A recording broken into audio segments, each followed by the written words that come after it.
The watchmaker had the most pleasant dream. He dreamt that his dear wife had left him flat.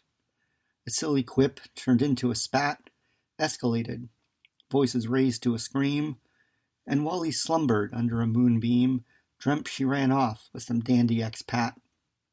Though she was being a mean, selfish brat, when he woke up, his eyes were all agleam. 'Twas a comfort to think she was out there, and that she might return to him some day.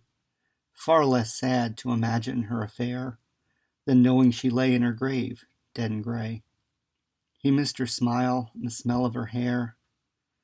Why did the cancer have to take her away?